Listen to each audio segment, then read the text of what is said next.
Yes. Sorry, Evans. Full disclosure, I don't know where Evans is because Evans is our sound effects person. So he may have found a better show to move to, but that's not possible. And huge thank you for everyone taking the time to join us today. For the people that are always with us weekly, thanks again for jumping on. We have Akim here, Toronto content creator extraordinaire. If you're not following him on Instagram, Visuals by Dream, I don't know what you're doing, so go follow him immediately. And it's gonna be a fun show because I think I was just talking to Akim offline, and I think it's really easy to get lost in your own head, especially with like doing photography and video. Like you're so used to doing things a certain way, and then when you spend time with someone else, they just give you like a whole different way of doing things, and it could be like the most simplest thing, but it could be a whole game changer. So hopefully you guys take away a couple of things that you can apply to your workflow. Unfortunately, Bryan has a commitment to make tonight, so he can't make it. So unless Evans magically appears, it's going to be Akim and myself, but that's okay because we can man. We can carry the show ourselves. Exactly. And, full disclosure, this is the first time that Akim and I are meeting because I saw him on Instagram. And I loved your energy, man. I loved your passion. I love how you're just trying to educate people, even with just like simple tips with photography and video. I saw the one video that you did on IG about just taking a walk to get some inspiration with photography. It could be that simple, just going outside, getting off your phone and just going outside and taking a walk. So Akim does a lot of stuff like that with his content, and we're going to dive into that. If this is your first time watching us, you're obviously on my YouTube channel. So I'm all about like vlogs and documentaries, and obviously hosting the show from now and then. And if you're in the Toronto area, and the rules have changed for gatherings, so the meetups are back. So if you want to hang out with cool people like myself and Akim, come out to a meetup, and you can enjoy this little round table, but like in an in-person style instead of in front of a screen. So maybe a little bit more enjoyable. And visit us at getoutshoot.com for all the meetup stuff, because I don't think we're going back to any more lockdowns anytime soon. I think this is it. I think we're slowly, fingers crossed. I think we're slowly moving forward in that direction. So, which is great because spring is around the corner, summer is coming, so it's going to be a lot of fun. Speaking of summer, Evans just came on board, and our audiovisual guru. There he is. Hey, we're just talking about you, man. Sorry, guys. I'm switching from Windows to Mac. Okay. None of my connection seems to work, and I've been playing all day trying to get Bizarro. Okay, so do you want to? Okay, is it fixed now? Yeah, I found a way to make it work for now. But okay. I gotta go back and try to figure it out when I'm done with the show. Okay. Do you want to do an intro about you, Evans? Who are you? What do you do? Yeah, it's all right. Most of the people know me well, maybe Akim. So my name is Evans. I'm based in Brampton. I'm a weddings and events photographer, videographer mainly. On YouTube, I do tutorials on filmmaking gear, and sometimes some BTS photo shoots and stuff like that. So Evans is your guy for anything tech related. Nice. 100%. So yeah, Akim, you want to give us a rundown, just maybe some background on yourself? Yeah, for sure. So I do mostly like events, like special events, and sports photography and videography. I do kind of like dabble in like some portraits and some more long form stuff, but that's kind of like the bread and butter for now. I'm originally from Toronto, but I really only got started in videography and photography like super heavily after I had moved out to Vancouver. So I was living out there West Coast is different, man. Yeah, and it, just out there, it was new city. It was like my first time over there, and it was just like a great environment to kind of be creative and like really take a step into it, because I studied like broadcasting and stuff in school, but not so much heavy on the creative side. So it's been, I think it's been about 4 or 5 years now that I've been in the photography and videography space. Now that I'm back in Toronto, that's kind of flipped it into higher gear. Like I'm on like the editing team with MLSE, so Leafs, Solid. Raptors, that type of stuff as well. Solid, So yeah, just trying to stay as busy as possible. Solid. I'm a big Raptor fan, so that's a pretty cool gig. Like, how was that experience so far for you being on that team? Honestly, it's been great. Like I started back at Kiss 925 before, because I used to work there, and then they had a social content creator position open up, so it was great to kind of jumpstart myself back into this market. But so far with MLSE has been, honestly, it's been great. I did right now. I've doing a lot more of like the Raptors. Like if you watch Raptors Rundown, that's like my primary show that I work on. And then some Leaf stuff and some TFC stuff as well. So it's been good. Excellent. Great variety. So, you know, they kind of keep you on your toes. Yeah, that's one of my dream jobs, to work for MLSC, especially for the Raptors. I'm a huge Raptor fan. So Raptors Rundown and Open Gym, man, cool stuff. Oh, Open Gym, hands down, probably one cool of the best things I've I would love to be behind the scenes, you know, following the side through, you know, I think it's just super cool, man. But super cool. It's a goal. Excellent, man. I don't know. Do you want to, like, I mean, I know that you mentioned that you went to Vancouver and that's kind of how you found your spark. So like, what happened in Vancouver? Like, what actually got you started? Was it like a project that you were working on, or? So a couple friends of mine, they own and run this company called North Pole Hoops, which does all of the scouting for Canadian talent. So they were having a showcase out in Vancouver, and a friend of theirs was just starting up his AAU team and needed some content. So I think this is probably about 4 or 6 weeks after I had moved there. And so the guys from North Pole Hoops messaged me and say, "Hey, Akim, we've got a buddy of ours that needs some content done for his new AAU team and company. Can you help him out?" And I was like, "Sure." So I went. It was not nearly the type of equipment that I have now, but just kind of getting in there, chatting with him, and kind of seeing his reaction to how the stuff was coming out. Really just kind of created like a great relationship. Like I still do work for him and that team now. And from there just kind of like took off, because he honestly, it's really, I gotta say the biggest thing from that relationship is just the connections and the collaborations that sparked from that first gig. You know what I mean? That's why, like, I try, like you were mentioning, like you liked the content that I put out because there's like energy and passion in it. And you're a real person honestly, too, right? Exactly. You're a real person. Like I'm out here doing my thing, just like you're doing, you know.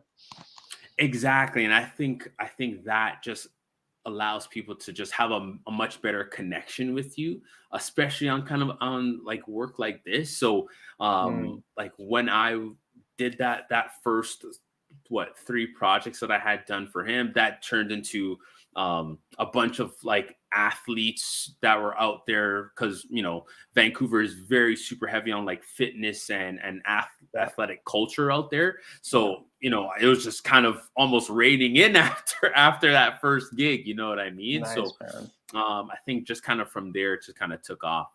It's excellent. I mean, I think I'm a firm believer in just like diving in and doing the work. I know that you mentioned your gear wasn't like isn't what you have now. No. And yeah, sure, gear's important, absolutely, but it's also about like can you like tell a story too, right? Can you craft a message? Can you craft a narrative?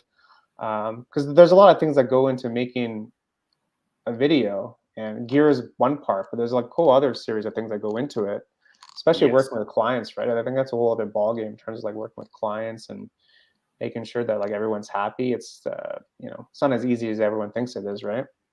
No, not at all. And really being able to, you know, kind of develop that connection, that trust as quickly as possible, just kind of gives you as the creator or the person providing the service as much leeway as possible, so that you are on the same page. You know what I mean? Everyone has, you know, those not so good client stories, but there's usually a common thread in there of maybe a step that, you know, we missed on our side, or maybe a misunderstanding on their end. So I think it's really, really important to kind of develop that connection for sure. It is, yeah. And then like you mentioned, from there people talk, and then that person tells their friend or their family member or that business partner, and then all of a sudden you have like another project, and that project springs another project. Like, you just never know who you're gonna meet, right? I mean, Exactly. the worst thing that happens is nothing. That's the best Exactly. thing you want, right? Because Yeah. personally, I hardly spend. Well, I do some advertising, but most of my clients, I have got through referrals from people that I have worked with in the past, right? So it's always good. That's why I know a lot of companies put emphasis on customer service, right? The way you present yourself to these people, and the relationships that you make with some of these people and your clients as you meet them along, it lasts for years, and it keeps on bringing one business after the other and more opportunities down the line, right? That's the best way you want to grow. Oh yeah, 100%, for sure. 100%. People talk, and you know, again, like, you just never know what can happen.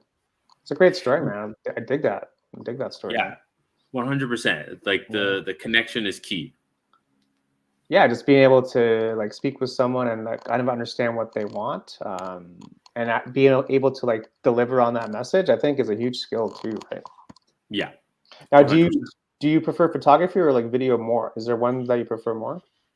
I prefer video more, just because I just started on that side of things first, and I just love being able to, you know, tell a story. You know what I mean? Like I think that's also then what drew me to the photography side of it, because then being able to kind of capture those moments, especially, you know, when it comes to, you know, special events, weddings, like one photo can just tell so many things, right?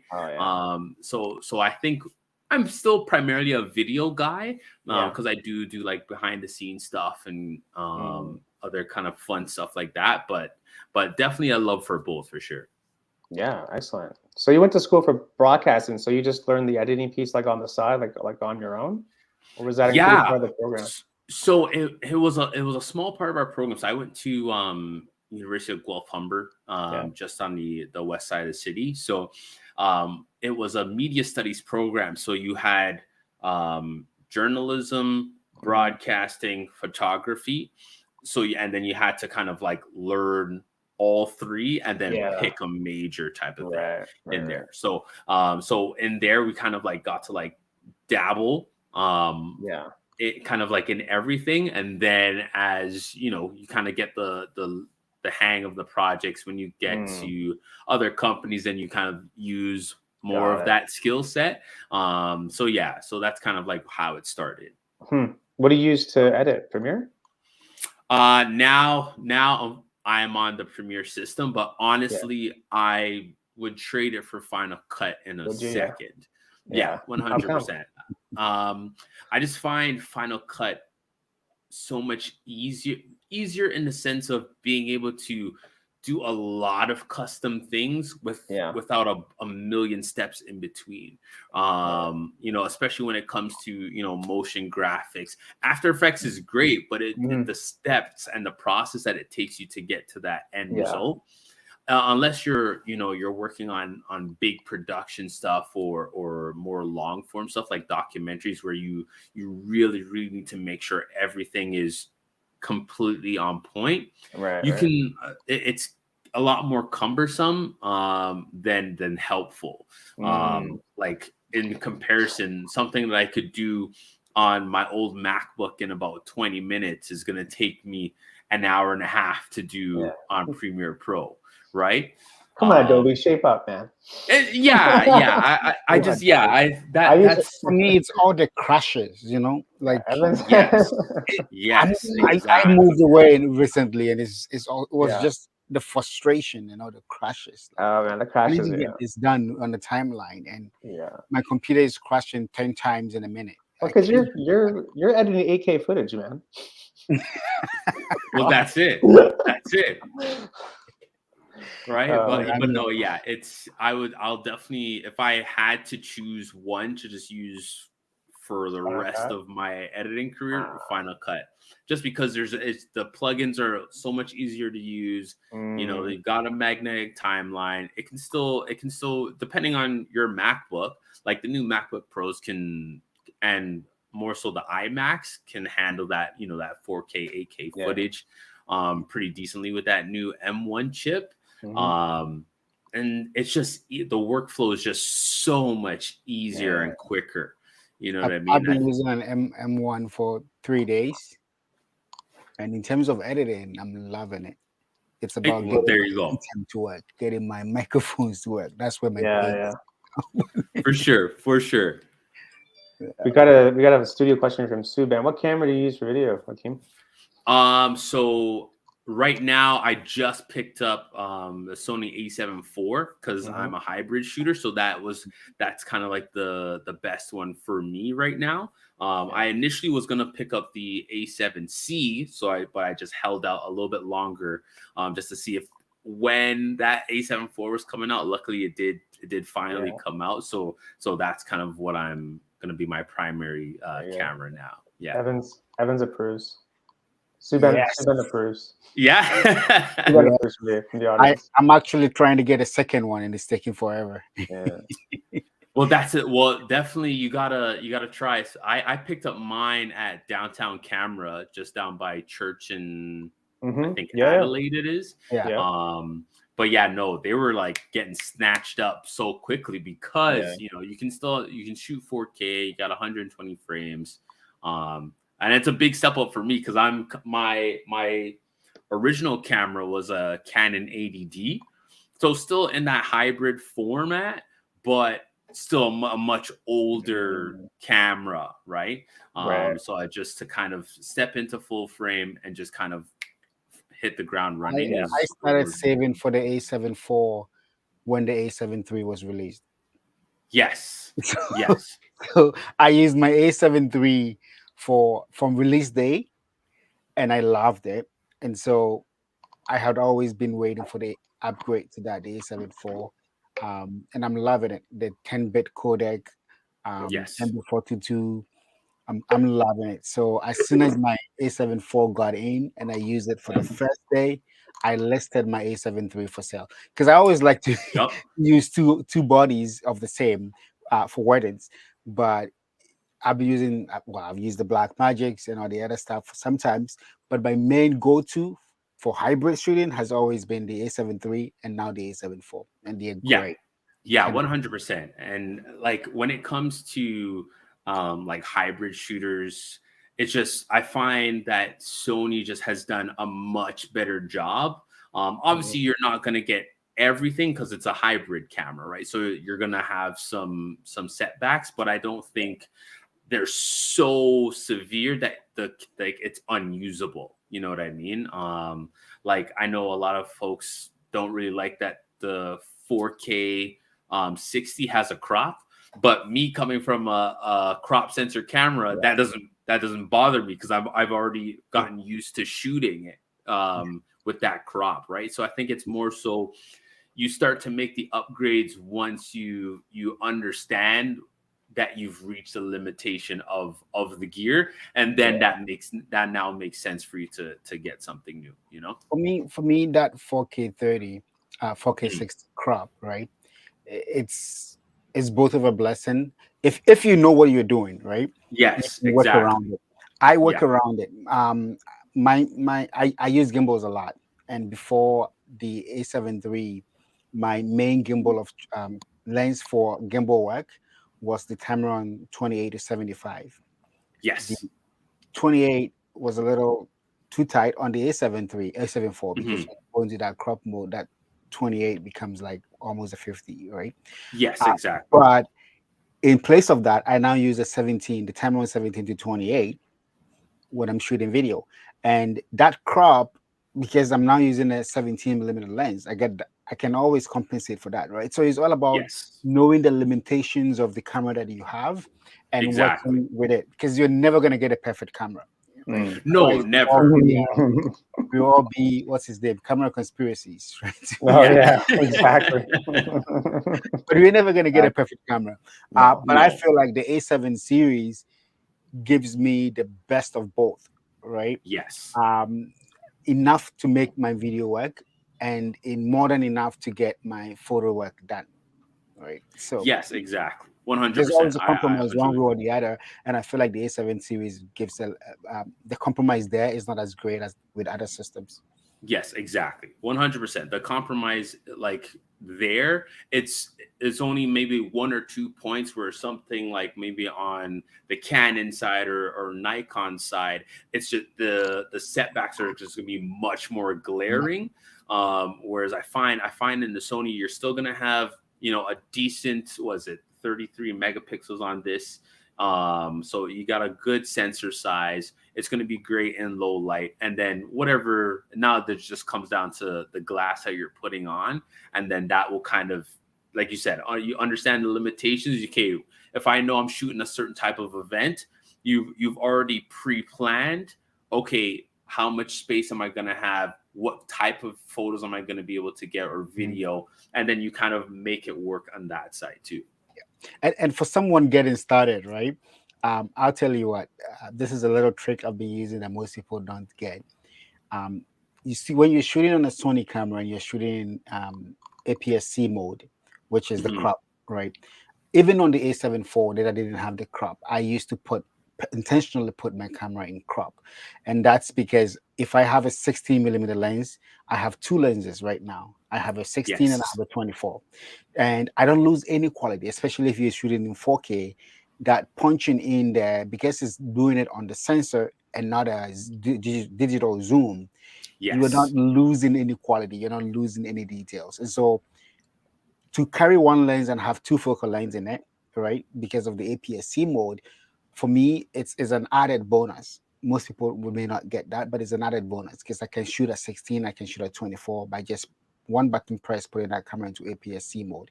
But the other advantage that I like is now I get to be able to use cheaper, you know, if you're in a budget, if you're starting and you're on your budget, I get to be able to use cheaper APS-C mode lenses on my full frame. So one of my my favorite lenses to use is the Sigma 16 1.4, right? Yes. To get a 16 1.4 lens in a full frame equivalent, you're probably looking at spending $2,500 or more.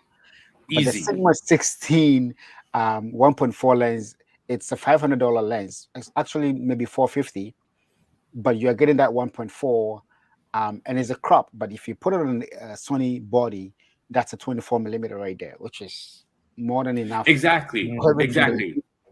And it's still going to give you nice, crisp photo or video, right? And then so exactly what you said, you almost have 2-in-1 for some instances, right? So it's and definitely going to be more cost effective, because like you said, a lot of folks, if you're just starting out, if you just hop on YouTube, every single person is going to tell you to buy the brand new camera. That's because they're all sponsored though, too, right? Yeah. So they're going to put you in the whole like $5-6 grand for something that maybe you're not yet up to the level of bringing in the revenue to then pay back that camera, right? So so I think, so like you said, for example, if you already have an older full frame camera, like for example, if you picked up like a Canon 5D, right? Then you can kind of, okay, now I don't necessarily have to get a full frame lens. Get a crop sensor lens. Yes, you'll have a little bit of vignetting, punch in, and use it in there, right? And then you kind of keep your bank account with a little bit more money. It's a nice way to get started without going crazy, because whenever you watch the reviews, I mean, I do gear reviews, and I will put the links down. So if you go watch that video and you feel compelled to purchase and use the links, they're making money off you. But sometimes you got to figure out that new and greatest is not always what you need at that time, right? Yes. It's not what you can afford at that time. But I tend to I've done it so many times where you go and you want the latest and greatest. But sometimes too, you gotta look back and sit back. And I'm doing it a lot these days. I've cut down a lot on gear. But at the same time, whilst doing it, I'm trying to make sure that whatever I'm buying is cost effective. It's gotta service my needs, and I You gotta need be it, able do you to want it, right? get it back, right? So Exactly.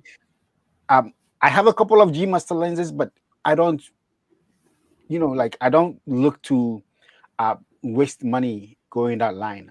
Yeah, waste money in a loose term, but what I'm saying is, if I can get, for example, the Tamron 28 to 75, right? Yeah. Which gives me 95% of all the features I will get in a G Master and save $2,000.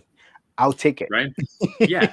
No, exactly. And I think also too, one thing to take advantage of, like depending on where you are, is rentals. Like it's always what I used to do is I still do it. If there's a lens or particular lens that I'm thinking about buying, more times than not, there'll be a place in your city where you can rent that lens and see if it's going to be worthwhile for you to actually pick it up. Here in Toronto, there are more corporate places like Vistech or Henry's or whatever. There are also some more local brands where the prices aren't going to be so crazy. But like when I was in Vancouver, there was a few places where I could go pick up a Sigma art series for $35 for the day, try it out and see if that's something that's going to be worth me taking on to then now purchase it. Because the worst thing is buying something that now you either have to try and resell on Facebook or something like that, or you can't get like your full return or refund. It's the worst, right? So I think just being able to get that practice, and like if you're in like smaller communities, like Get Out and Shoot, like say, and you notice somebody that may have a lens, say, hey, can I rent that from you for a day? Exactly. Right? It's a lot easier. Like I rent lights and lenses and other equipment from my friends. It's going to be way cheaper, but also they know I'm going to take care of their equipment as well, and it still allows me to kind of practice and see if that equipment, that gear is going to be worth me taking on personally to kind of like keep at home. Yeah, man. Or even at meetups, right? When we all go out and we meet up, people have gear that you don't have, right? We are out maybe 2-3 hours, play around with it, see if this is something that ask them questions like, how do you like it? The things that you don't like about it, right? Because you never know, right? It's the power of meeting like-minded people, because everyone is coming from a different experience. So the latest and greatest is not always right for you at that time. So exactly, except it's an 874. Except for the exactly. That's true. The links in the description of this video to buy one. Yeah. It's a great time for our sponsor, by the way. Oh man, that's great. I kind of want to show the audience maybe just some of your work. Just quick. And on the topic of doing rentals, I just not sponsored, but as we're talking, I gotta bring it up. If you guys, if you're close to a Vistex, check them out. They have, especially if you are in the Sony system, Sony has a program with Vistec where you can get a lens for a couple of lenses and bodies and try them out for I think a month or so. It's a process there where you can get it for a month on rental, right? Without any cost. So check it out. I think it's Sony and also Fuji that they have that program with. Oh yeah. Well, that's good knowledge. The only thing is that when they are giving you the gear, they want you're basically paying for it as a deposit, and then when you bring it back, you get a full refund of all that cost. Yeah. Okay, so Subhan's getting it. Done. You want to show your Instagram for a little bit? Sure. What kind of, if there's any kind of photos that maybe that kind of like are important to you or that you like. You guys have the screen? Okay, yeah. Yeah. I really like this video, man. It was really dope. That honestly, that's really the dope. first thing I shot with this Sony. Really? So that's why I did a little bit extra in that edit, because I was just like, you know what, new camera, let's try it out, let's do all the bells and whistles. And also helps that the gym has pretty decent lighting in there as well. Yeah. Which is good because sometimes gyms don't. Yeah, gyms honestly, especially for basketball, gyms are honestly the worst. I would much prefer shooting hockey because you literally have a light bounce on the ground, constant. Right. So what I like to do honestly is when I have off days, just kind of take advantage of, kind of practicing with my work, like that second slide there. Yeah, with the street cart. Yeah, that was from when we had the snowstorm. A few weeks back, and I was like, okay, well, I'm just waiting for stuff to render. Let me. I'm sure there's no one going to be outside. I'll go take a walk. And you're right. And all the pictures came out like great. Honestly, I was really surprised of how well. You've captured you captured the day after, or during the day, or whatever. Was it the. So it snowed Monday, all night. Yeah, the Monday I got it. Yeah. And then I'm a summer person. What can I say? Yeah, I think I'm just used to it now, to be honest. I dig this photo. I dig this. Oh yeah, I had gotten to the TD building, and I was like, okay, I'm cold. I've been out here for about 45 minutes. Nothing has been plowed yet. Do I still take the extra 5-10 minutes to walk up to City Hall? And I was like, all right, I'll do it. Fine. Yes. And then I was able to snap that. So I was like, okay, it was worth the extra walk. Hey, sometimes your favorite photos always require a little bit of extra effort.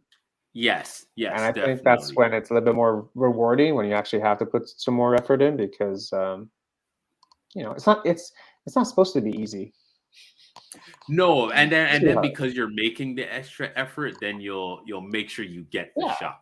Yeah, exactly, and it's also more of a story for yourself, right? I also like how you got this too, like that. The most famous flag in all of Toronto. Yeah, that's just off of my iPhone. Is it? Yeah. Right on. Shout out iPhone. Yeah, and it's the like the front facing camera, not the and you just got it resting on the ground, or like where's it resting on, a tripod or a Joby? Yeah, it's just sitting on the there was I just made like a little nook on my backpack and just set it in there like that. Nice, man. Nice. Worth it.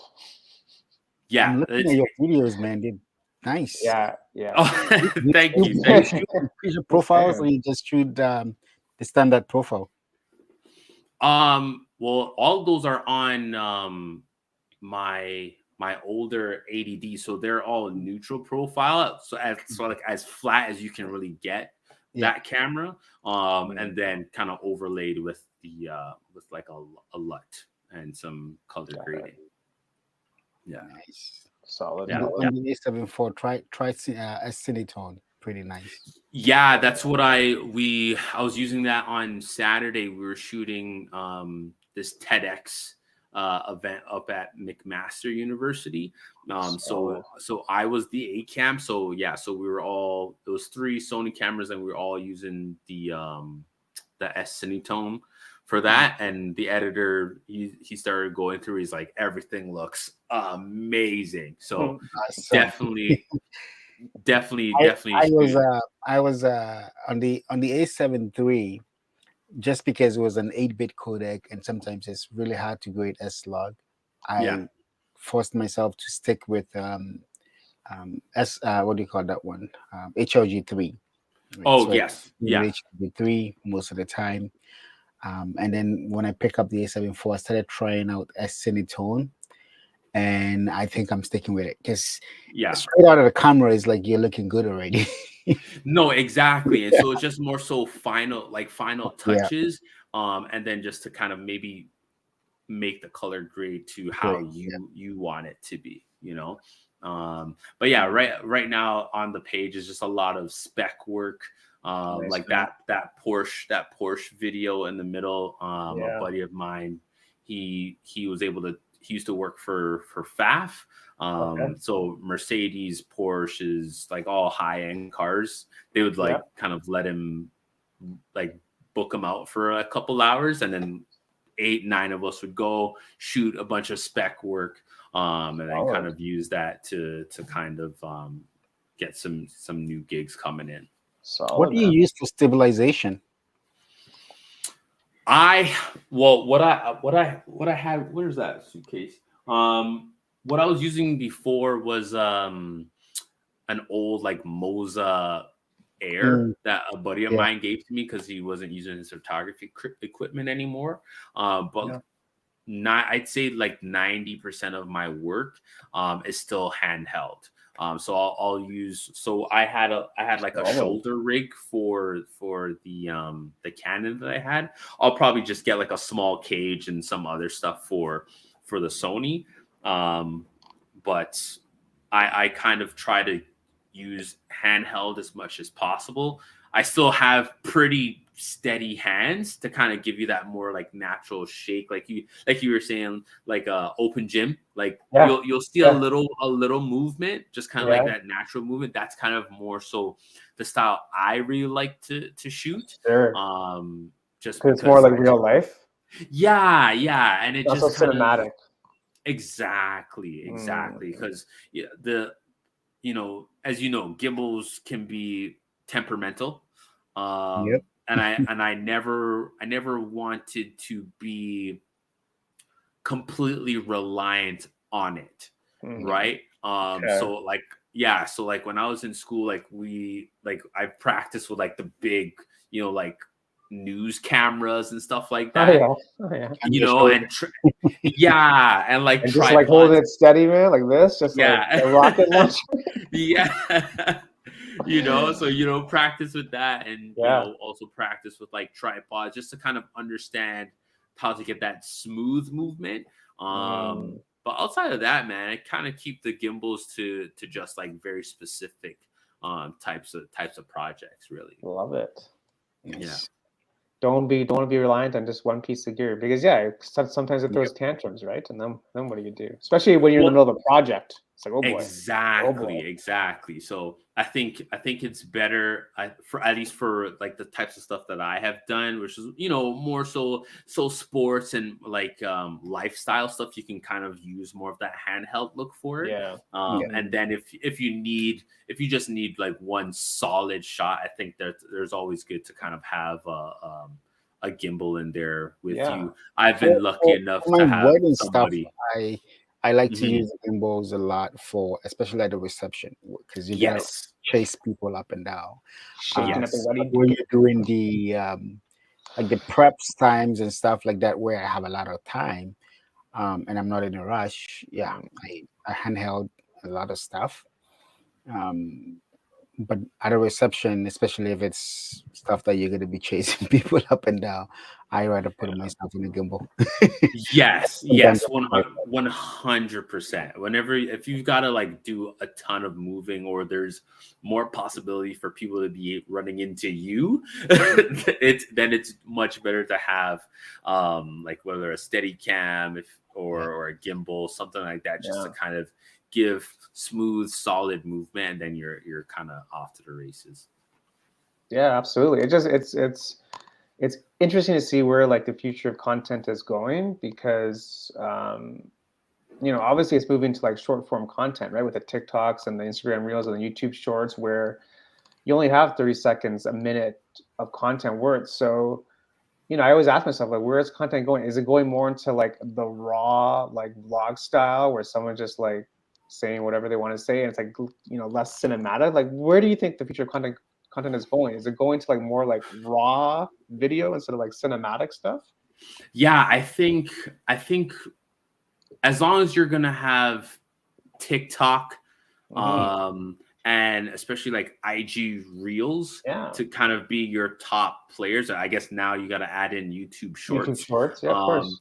I think as long as those are still going to be like your main bread and butter in terms of what's getting the most traction, that really lends itself more to, like you said, like, you know, not super refined videos, stuff that's, you know, more BTS type of stuff, more like rough style types of videos. Because I think it's usually a lot easier to get done in terms of turnover for editors, but also too a lot easier to digest in terms of kind of just understanding the picture that's being presented. You know, not because I think we're just bombarded by it's just so much going on, man. Stuff. Yeah, it's just so much like I get lost in TikTok for half an hour. I just got lost. Exactly. I'm just like going like this. I don't even know what's happening, and you're just like, I've never really been able to get a hand of. Oh, trust me, man. Like it is addictive. I can see how addictive it is, and you know, after 20 minutes, you just sort of lose what the person is saying because you watch 20 minutes of TikToks, which is like 20 videos. 100%. Like what's happening? And like when I was working over at KISS, we had to manage all of the social profiles, right? And especially when it comes to TikTok, unless it's something that's trendy or that's like a hashtag that's really getting traction, your watch time is going to be under 10 seconds. Unless you grab somebody instantaneously, you're just not going to have the traction for somebody to sit and watch all the way through, right? But if you are just a creator in general, having something like TikTok is like, I'm not a big TikToker, but the videos that I have done have done decently well. And I have a few friends that they'll just record, you know, some behind the scenes stuff on their phone. Don't cut it anything crazy, just add some music, put it on, and it just kind of skyrockets, right? So I think so I think for right now, at least for the next, you know, at least for the next coming future, I'd say like the next 2 years at least, that short form content is going to be the biggest thing. Because I think now where people go for their long form content is more so, you know, like the Netflixes and more like that. It's the Open Gyms of the world, and it's the Raptors Run of the world. Exactly. Right? That's when people actually want to sit down and like watch something properly instead of like waiting in line at the grocery store and then they're watching a TikTok kind of thing. They're two different audiences. You know what I mean? Like they're two different audiences. Like you really have to establish like an audience for a series because they're coming there to. They're coming to actually watch this, and they're not actually stumbling upon you. It's different. Yeah, I know. It's interesting, man. Yeah. Oh, did it freeze up? Yeah, Paul froze. Oh. Yeah. Hopefully he may have to get out and come back in soon. Oh, fair. Yeah. Am I back? Yeah, no. Am I back? Yeah, you're back now. Yep. Okay. Wow, that was embarrassing. Speaking of short form content, like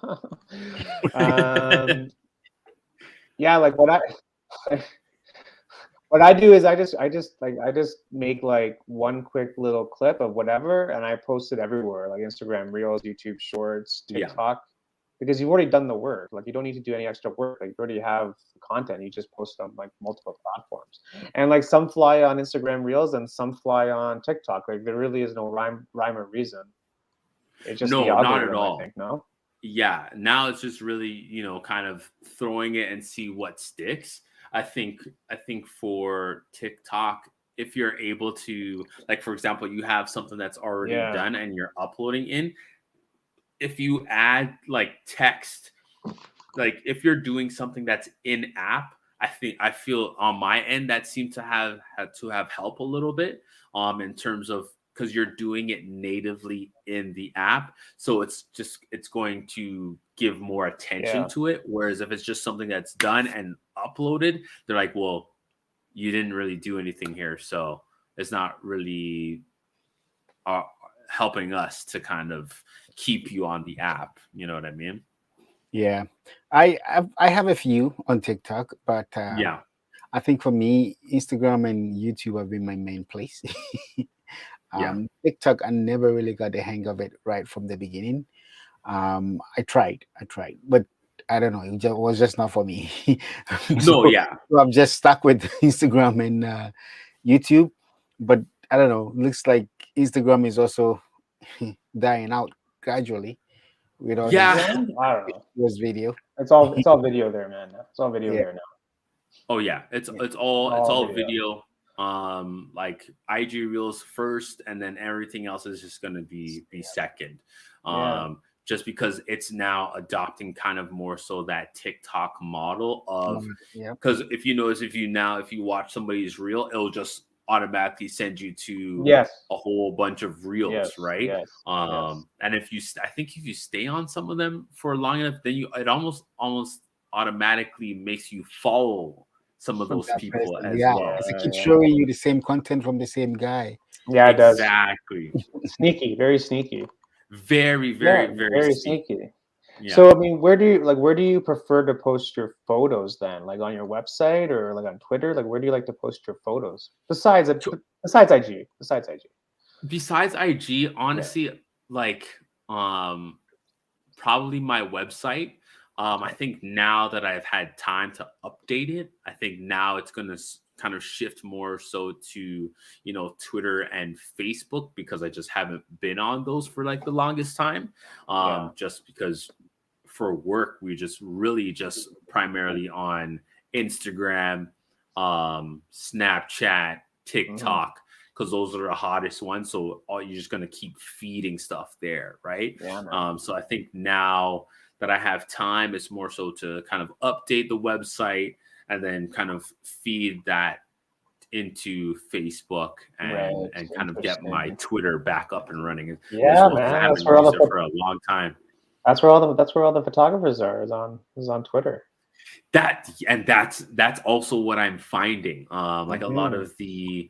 a lot of the creators I follow on YouTube, all of them are heavy Twitter Yeah. users. So I'm like, Yeah. I have to kind of get back into that as well.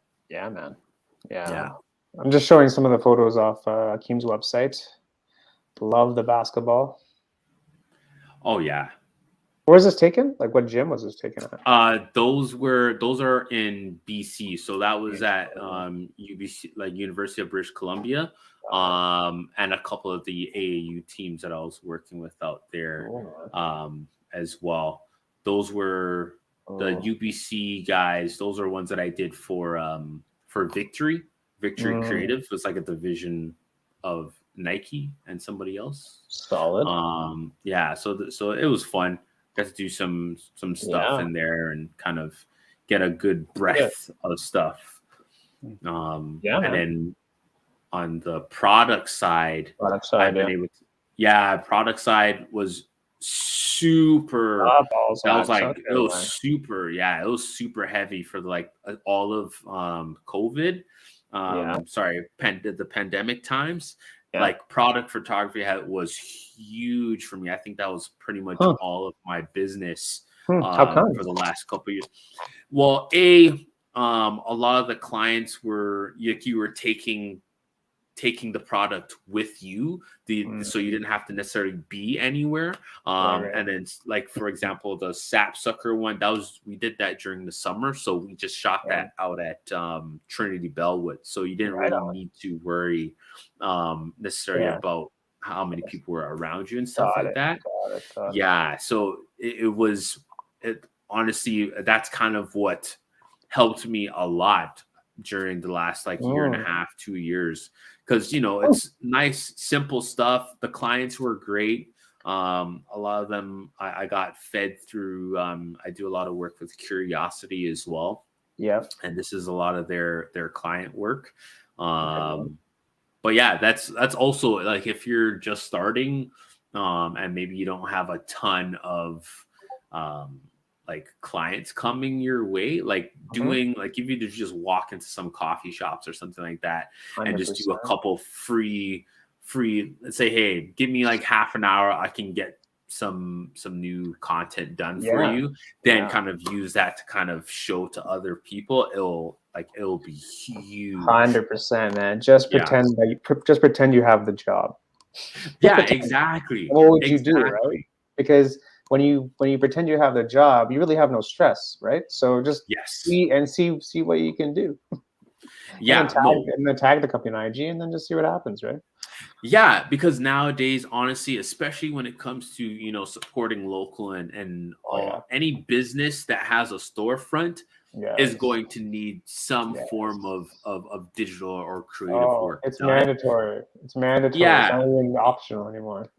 Well, exactly, right? Because as long as they've got if you can find them on Google, they're gonna have pictures of something. So it's better for the pictures to be yours than somebody leaving a bad review or something like that. You know what I mean? So I think that's always a really great way and a low stress way to kind of get into photography, because most clients are going to kind of give you a pretty decent rundown of what they're going to ask for. And then you kind of just follow the guidelines. And if you're lucky enough, they'll probably have somebody there from the company with you to kind of double check everything. And then you're kind of off the race. You just say, here's my invoice, and you just wait for the check to come through. Show me the money. Jerry Maguire.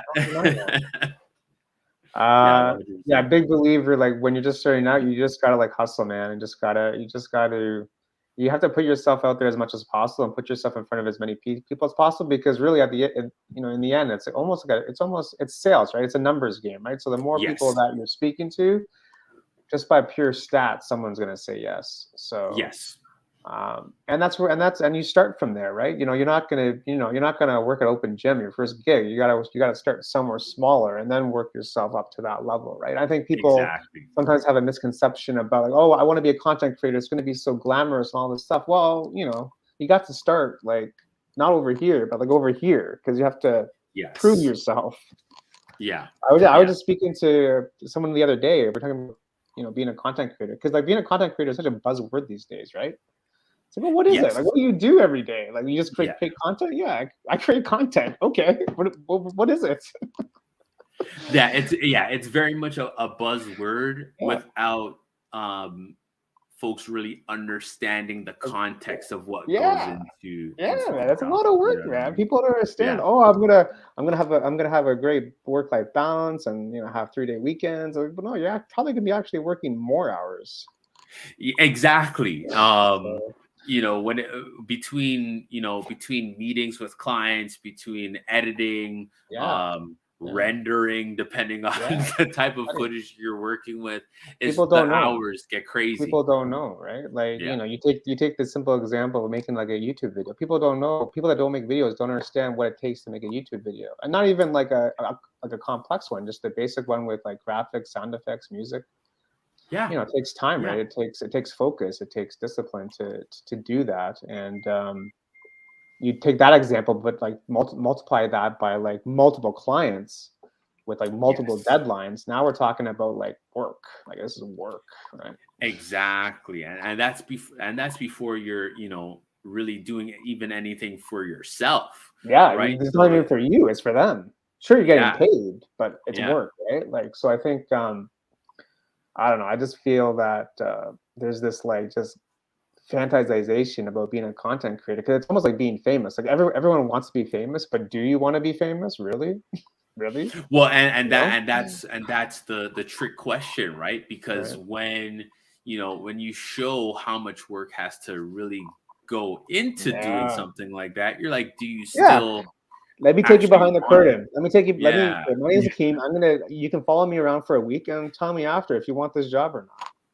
Exactly. It's like when you're editing until 3 a.m. or getting up at 5 to kind of catch up on a timeline to, for clients or just your own stuff as well. Like the average YouTube video that's 3 to 5 minutes is going to take you almost half a day to kind of watch. Cut through, what I mean, and get music, put sound effects, find lower thirds, and all the Easily, text and captions. There's just so much work So that much. goes into that. Yeah. You know, and that's just to get it out. And then you still have to do all the back end work, you know, of making sure it's posted everywhere, you know, kind of like a marketer. You gotta be marketer, man. Yeah. That's what I'm saying. Like we wear multiple hats. We wear multiple hats, right? Your pre-production, your production, your post-production, your marketing, your editing, your lighting, like you're one man band.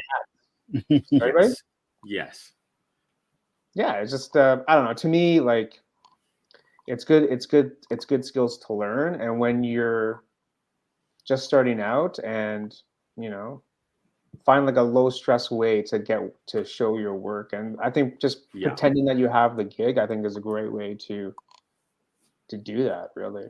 You know, yeah, and I give me your money. Like, who are you? What? No, yeah, exactly. I think that's a great way. And also too, like something that helped me out a lot is you know, use your, like, if you've got an Instagram page or a Facebook page or whatever, and there's folks' work that you like honestly, you can reach out to them and say, hey, 100%. is there 100%. any do you have any space on a shoot? I could maybe come, I could shoot some BTS stuff for you. Or if you're like events, it's like, hey, do you need a B cam or a C cam person? Like I can be that extra second pair of hands or something like that. Volunteer yourself. Yeah, that was a great way that I like got restarted once I moved back to Toronto. I reached out to a bunch of creatives that, you know, we kind of, you know, commented on each other's things, but never had actually met in person. And then boom, you know, you kind of jump on an easier shoot. And then, you know, that turns into you guys working more paid gigs together, sending gigs each other's ways, and then kind of growing that community as you're kind of getting in front of more people too, right? So 100%. Definitely take advantage of that as well. And you know what? At the end, it's all timing, right? If the timing's right, if it lines up, you're golden, right? Yes. So, and I also think that if someone says no to you now, it doesn't mean that six months from now they may come back to you, or you may circle back to them, because you never know what's going to happen in 6 months. But as long as you kind of have kind of like not a client list, but people that you have reached out to, circle back every quarter, every 6 months, and just see where they're at, because you don't know. I don't know.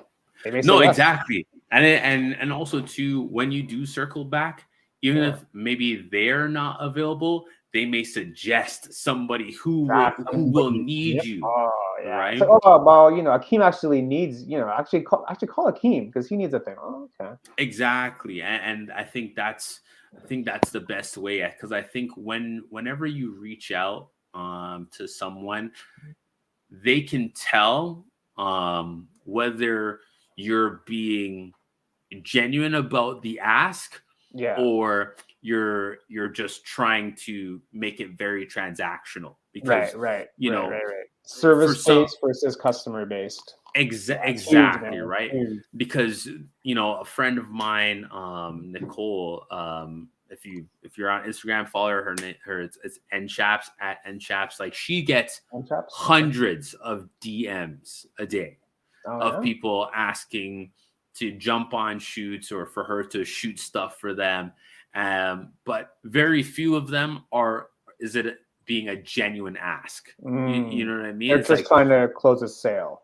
Exactly. It's not like, oh, I saw this like off project that you did, I really liked how you did that, I'm trying to kind of get into that sphere of things. You have any suggestions for me? Or maybe could I jump on or come by at one of the shoots that you have in the coming future, or something like that, where you know, I think when you have that kind of delivery, a person is a lot more willing to have that conversation with you, whether or not they can actually do something right then and there. You'll be more top of mind the next time something is available too. Yes, great point, man. Great point. Service based versus customer based versus transactional based, because you also have to think, like, how many DMs are these people getting also per day, right? Like, are you just another DM? Like, who are you? What do you want? So I think that's a great way to separate yourself from the pack, is be like a real person and say, hey, I like what you did. Yes. Can I help? I would love to enjoy. Yeah, it's a great point, man. That's really good. That's why, I've said it so many times on this show that when you first start, don't let money be the main focus. Yeah. Yeah. Right. Because I think that most people go the transactional route because they think that everything has to be about money, but you are still learning. If the money comes in, fine.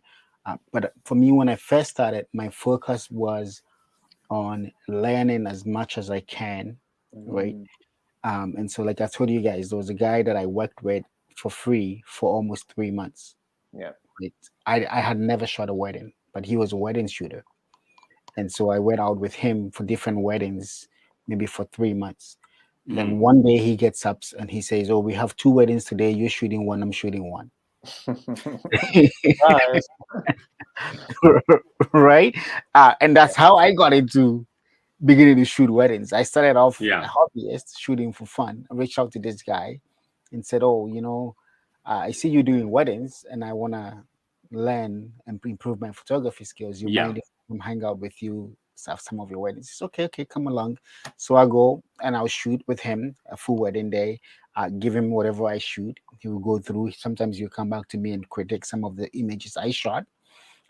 We went on like that for over 3 months. Yeah. Right, until one day he says, "You're ready. Go shoot this wedding on your own." You're ready. Were you ready? Though? Yeah. You're ready, though, right? and I didn't even think I could do it, right? But because I was working with somebody who has been doing it for years and he's observed what I was doing, he knew I was ready before I knew I was ready. You know what I mean? So he believed in you. It would have been good for me to demand pay for that 3 months, but it was a learning process, right? So when I began to shoot on my own, even shooting for him on my own, yes, then now became a business thing where I'm getting paid, he's getting paid. Branched off to go do my own stuff. I still work with him up to today. Sometimes he'll call me and we'll go shoot a wedding together. I do video for him, you do photos, stuff like that, right?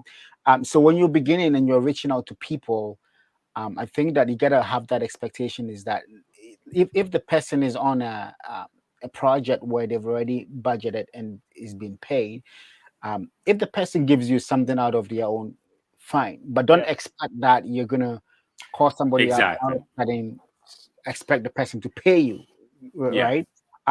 Go out with that expectation and go learn. Learn, dive in. Knowledge, knowledge is power, right?